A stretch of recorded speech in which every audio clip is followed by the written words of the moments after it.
Welcome to special drive on AP polling. ఓటర్ని ఇంటి నుంచి పోలింగ్ బూత్ దాకా కదిలించే శక్తి పార్టీలకు కానీ వారి మేనిఫెస్టోలకు కానీ లేదని అనుకున్నారు. ఈసారి ఎన్నికల్లో వేవ్ అన్నది కనిపించడం లేదని కూడా భావించారు. ఓటర్ అంత ఆసక్తిగా లేరని అంచనాలు వేసుకున్నారు. భావోద్వేగమైన అంశాలు ఈసారి ఎన్నికల ప్రచారంలో లేవని ఫీల్ అయ్యారు. కానీ బిగ్ డే అయిన పోలింగ్ రోజున ఓటరు బయటకు వచ్చాడు.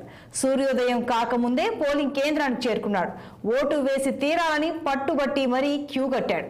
ఎండలను లెక్క చేయకుండా కసిగా నిల్చున్నాడు. అది రికార్డు స్థాయి పోలింగ్ శాతాన్ని నమోదు చేసే దిశగా సాగింది. ఇలా చూసినప్పుడు ఒక సైలెంట్ వేవ్ అన్నది ఏపీలో ఉంది అన్నది అర్థమవుతోంది. కానీ దీన్ని ఎవ్వరూ పసిగట్టలేదు, ఎవ్వరూ పట్టుకోలేదు. బ్రహ్మాండమైన వేవ్ ఒకటి వీచింది. అది ఇచ్చాపురం నుంచి అనంతపురం దాకా బలంగా వీచింది. ఆ వేవ్ ఎవరి వైపు అన్నది ఇప్పుడు నిలువెత్తు ప్రశ్న.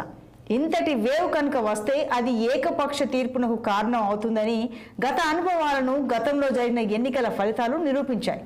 ఏపీలో చూస్తే కనుక ఈ సైలెంట్ వేవ్ ఏ పార్టీని కిల్ చేస్తుంది, ఏ పార్టీని అందలం ఎక్కిస్తుంది అన్నది తేలడం లేదు. పార్టీలకు ఇదే ఇప్పుడు చిక్కుముడి వీడని ప్రశ్నగా మారుతోంది. ఇక చాలా మంది ఒక మాట అంటున్నారు, నెక్ టు నెక్ అన్నట్లుగా ఏపీలో ఉందని చెప్పుకుంటున్నారు. ఫలితాలు అలాగే వస్తాయని, కానీ చూస్తుంటే వార్ వన్ సైడ్ అయినట్లుగానే పోలింగ్ సరళి చెబుతోంది. ఆ వన్ సైడ్ ఏ వైపు తీసుకుంది, ఏ పార్టీని దగ్గరకు తీసుకుంది అన్నదే $1,000,000 ప్రశ్నగా ముందుకు వస్తోంది. వార్ వన్ సైడ్ కనుక తీసుకుంటే మాత్రం అధికారంలోకి వచ్చే పార్టీకి ఖచ్చితంగా 130 నుంచి 140 దాకా సీట్లు చాలా ఈజీగా వస్తాయని అంటున్నారు.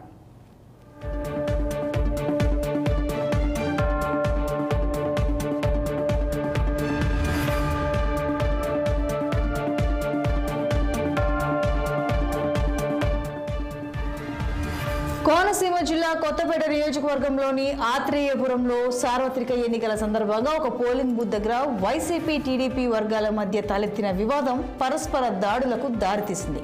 స్థానిక మహాత్మా గాంధీ కళాశాలలోని పోలింగ్ బూత్ వద్ద పోలింగ్ జరుగుతున్న సమయంలో పోలీస్ స్టేషన్లోకి వెళ్లి వైసీపీ నాయకులు ప్రచారం చేస్తున్నారని టీడీపీ నాయకులు అభ్యంతరం వ్యక్తం చేశారు. దీంతో గ్రామంలో ఉద్రిక్త వాతావరణం ఏర్పడింది. ఇదిలా ఉంటే సోషల్ మీడియాలో ఒక వైసీపీ నాయకుడు టీడీపీ నేతలను రెచ్చగొట్టే విధంగా మెసేజ్ పెట్టడం వివాదాస్పదమైంది. ఈ నేపథ్యంలో ఇవాళ ఉదయం ఆత్రేయపురం రావి చెట్టు సెంటర్లో టీడీపీ, వైసీపీ నాయకులు ఒకరిపై ఒకరు కవ్వింపు చర్యలకు పాల్పడ్డారు. ఈ సమయంలో తలెత్తిన ఘర్షణలో వైసీపీ నాయకుడికి గాయాలయ్యాయి. దీంతో గ్రామంలో పరిస్థితి అదుపు తప్పకుండా భారీగా పోలీసు బలగాలను మోహరించారు.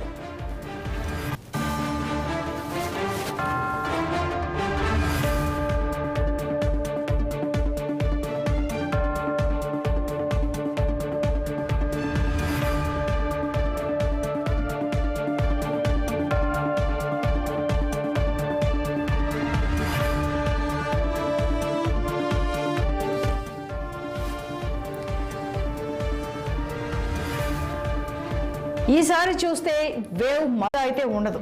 ఉన్న ప్రభుత్వమే కంటిన్యూ అవ్వాలని కోరుకుంటే పోలింగ్ స్టేషన్లు కిటకిటలు ఆడవు అని కూడా అంటున్నారు.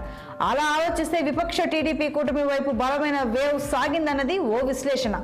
అంటే 2014 నాటి రిజల్ట్ రిపీట్ అవుతోందని కూటమి నేతలు అంచనా వేస్తున్నారు. అయితే పాజిటివ్ వేవ్ మాకు కూడా ఉందని వైసీపీ అంటోంది.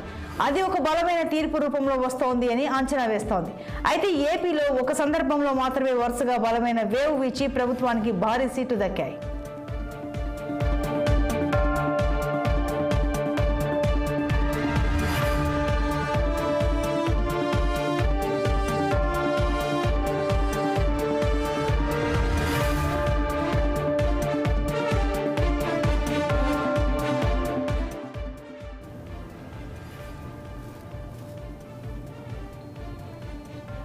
ఇక ఏపీలో ముగిసిన పోలింగ్కి సంబంధించి ఏ పార్టీ గెలుస్తుందన్న అంచనాలకు సంబంధించి రకరకాల విశ్లేషణకు సంబంధించి మరింత సమాచారం మా ఏపీ బ్యూరో చీఫ్ రాఘవేంద్ర అందిస్తారు. రాఘవేంద్ర, చెప్పండి, వైసీపీ గెలవడానికి ఉన్న అవకాశాలు ఏంటి? సంతోష్ని ముఖ్యంగా చూసుకుంటా ఉంటే ఈ ఏపీకి సంబంధించిన ఎలక్షన్ కి సంబంధించి నిన్న ఉదయం 7 గంటల నుంచి నిన్న సాయంత్రం 6 గంటల వరకు అయితే పోలింగ్ ముగిసింది. 6 గంటల తర్వాత కూడా అంటే దాదాపు అర్ధరాత్రి వరకు కూడా పోలింగ్ జరిగిన సందర్భం ఉంది. అర్ధరాత్రి 12 గంటల తర్వాత కూడా ప్రకాశం జిల్లా పొదిల్లో కూడా పోలింగ్ అయితే కొనసాగింది. ఈ నేపథ్యంలో ఇప్పటి వరకు కూడా పూర్తి స్థాయిలో కూడా ఎన్నికలకు సంబంధించి పోలింగ్ అయితే ఇంతవరకు ఈసీ అయితే ప్రకటించిన పరిస్థితి అయితే లేదు. దీనికి అంటే నిన్న సాయంత్రం 5 గంటల వరకు కూడా 68% పోలింగ్ జరిగిందంటూ కూడా ప్రకటించారు. అర్ధరాత్రి వరకు అయితే 78.37% వరకు కూడా జరిగిందనేసి కూడా ఒక పక్కన దీనికి సంబంధించి సూచాయిగా చెప్పడం జరిగింది. అంటే పూర్తి స్థాయిలో పోలింగ్ కి సంబంధించి ఇంకా కొద్ది పోలింగ్ పర్సెంటేజ్ అయితే ఇంకా ప్రకటించిన సందర్భం లేదు. దీనిపైన ఉత్కంఠంగా ఒక పక్కన వైసీపీ అయితేనేమి అదే రకంగా చూసుకుంటే కుటుంబ పార్టీలు కూడా పూర్తి స్థాయిలో కూడా ఉత్కంఠంగా ఎదురు చూస్తున్న పరిస్థితి. అదేవిధంగా ఒక పక్కన రాష్ట్రంలో ఓటర్లు అయితేనేమి కార్యకర్తలు నాయకులు చాలా వరకు అనలిస్టులు కూడా దీనికి సంబంధించి వేచి చూస్తున్న పరిస్థితి కనిపిస్తుంది. అంటే ఓటర్లకు సంబంధించి ఓటర్ల నాడి నిన్న ఎలక్షన్ లో అయితే ఏపీకి సంబంధించి పూర్తి స్థాయిలో కూడా ఎవరికి కూడా తెలియని పరిస్థితి అనేసి కూడా చెప్పుకోవాల్సిన పరిస్థితి ఎంతైనా ఉంది. కాకపోతే అంటే ఇంతకు ముందు తోటి కంపేర్ చేస్తే కూడా చాలా వరకు అంటే ఒక పర్సంటేజ్ మాత్రమే తేడాగా ఉన్నట్లు కూడా కనిపిస్తుంది. అంటే గత ఎన్నికల్లో చూసుకుంటే ఏదైతే 79.74% గా కూడా గతంలో 2019లో జరిగింది. అదే విధంగా చూసుకుంటే సరే 78.34% గా రాత్రి అర్ధరాత్రి వరకు కూడా కొనసాగింది. తుది పోలింగ్ పర్సెంటేజ్ ఒక పక్కన ప్రకటించిన తర్వాతనే పూర్తి స్థాయిలో కూడా తమకు అంటే ఇప్పటి వరకు కూడా ఎవరికి వారే తమ గెలుపు మాదే అనేసి కూడా ధీమా వ్యక్తం చేస్తున్న పరిస్థితి కనిపిస్తుంది. ఒక పక్కన కూటమిలో కూడా పూర్తి స్థాయిలో కూడా ఇదే ధోరణి కనిపిస్తుంది. వైసీపీలో ముఖ్యంగా చూసుకుంటా ఉంటే దీనికి సంబంధించి అంటే గత 2019 ఎన్నికలకు సంబంధించి దాదాపుగా రాష్ట్ర వ్యాప్తంగా కూడా అంటే దాదాపుగా 80% పోలింగ్ జరిగింది. అప్పుడు ఓటర్ లిస్టు ఎన్నికలకు సంబంధించి ఓటర్లను చూసుకుంటా ఉంటే మొత్తంగా కూడా 3,93,00,000 ఓటర్లు ఉన్నారు. ఈసారి చూసుకుంటే 4,14,00,000 అంటే దాదాపుగా 21 లక్షల ఓటర్లు కూడా పెరిగారు.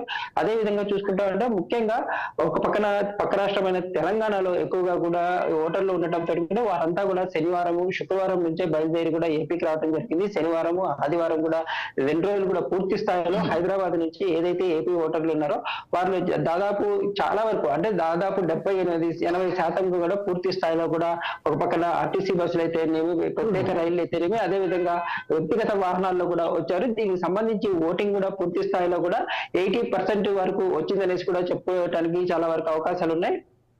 ఒక పక్క రాష్ట్రాల నుంచే కాకుండా ఇతర దేశాల నుంచి కూడా ఎన్ఆర్ఐలు కూడా భారీ మొత్తంలో వచ్చి ఈసారి ఎటువంటి పరిస్థితుల్లో ఓట్లు వేయాలనేసి దానికి తమకు సంబంధించిన అభ్యర్థులు పూర్తి స్థాయిలో కూడా దీనికి సంబంధించి వారిని అందరినీ కూడా పిలిపించుకొని మరి ఓట్లు వేయించుకున్న పరిస్థితి అయితే ఉంది. దీనికి సంబంధించి ఒక పక్కన ఈసీ కూడా ప్రతి ఒక్కరూ కూడా ఓటు తప్పనిసరిగా వినియోగించుకోవాలి అనేసి కూడా దీనికి సంబంధించిన ప్రచారం కూడా పెద్ద ఎత్తున చేపట్టింది. అంతేకాకుండా వారికి సంబంధించిన మెసేజ్లు కూడా ఎప్పటికప్పుడు ఏవైతే వారికి మొబైల్ నెంబర్లు రిజిస్టర్ అయినాయో వాటికి కూడా టెక్స్ట్ మెసేజ్ అయితేనేమి వాట్సాప్ మెసేజ్లు కూడా పంపించింది. ఈ నేపథ్యంలో పూర్తి స్థాయిలో కూడా ఒక పక్కన పోలింగ్ పర్సెంటేజ్ ని ప్రకటించిన తర్వాతే పార్టీలు ఇప్పటి వరకు అయితేనేమి ఎవరి అంచనాలు వాళ్ళకుండా పూర్తి స్థాయిలో వైసీపీ అయితేనేమి తమకు సంబంధించి పూర్తి స్థాయిలో కూడా తామే గెలుస్తాము మేమే పూర్తి స్థాయిలో కూడా ఏదైతే గతంలో 2019లో మేనిఫెస్టోలో ఇచ్చిన విధంగా కూడా దాదాపుగా అన్ని పథకాలకు సంబంధించి లబ్ధిదారులకు సంబంధించి ఎటువంటి మిస్ చేయకుండా కూడా దీనికి సంబంధించి ప్రతి ఒక్క పథకం అమలు చేసి లబ్ధిదారుల అకౌంట్ లో డబ్బులు వేయడం జరిగింది.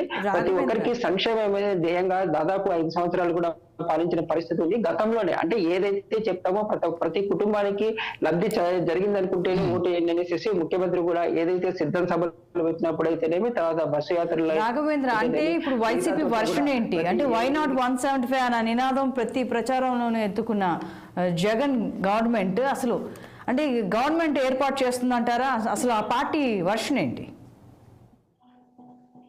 అంటే పూర్తి స్థాయిలో మేము పథకాలు పూర్తి స్థాయిలో ఇచ్చాము. మేము ఏదైతే మేనిఫెస్టో విడుదల చేసామో ఆ మేనిఫెస్టోకి 99% మేనిఫెస్టోలోని అంశాలన్నింటినీ కూడా పూర్తి చేశాము. ఆ హామీలన్నీ కూడా పూర్తి చేశాము అనేసి చెప్పుకోవడం జరిగింది. దీనికి సంబంధించి జగన్ కి సంబంధించి వై నాట్ 175 అనేసి వైసీపీ చాలా కాలంగా కూడా ప్రచారం చేస్తుంది. ఈ నేపథ్యంలో తామే అధికారంలోకి వస్తాము అన్ని రకాలుగా కూడా ప్రజలకు ఏదైతే మేనిఫెస్టోలో ఇచ్చిన వాటికి గత ఎన్నికల్లో తాముకు ఓటేశారో ఆ ఓటుకి సంబంధించిన వాళ్ళకి ఇచ్చిన హామీలన్నింటినీ కూడా నెరవేర్చాం కాబట్టి తప్పనిసరిగా గతంలో వేసిన ఓట్ల పర్సంటేజ్ పూర్తిగా కూడా ఈసారి కూడా కొనసాగుతుంది. ఈ విధంగా చూసుకుంటా ఉంటే ఇప్పుడు అంటే జరిగిన ఎన్నికల్లో పూర్తి స్థాయిలో కూడా మరొకసారి అధికారం చేపట్టే ఇది మేమే.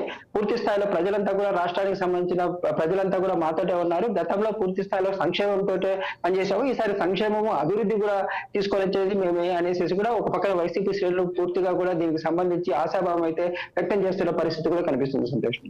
Right Raghavendra, thank you.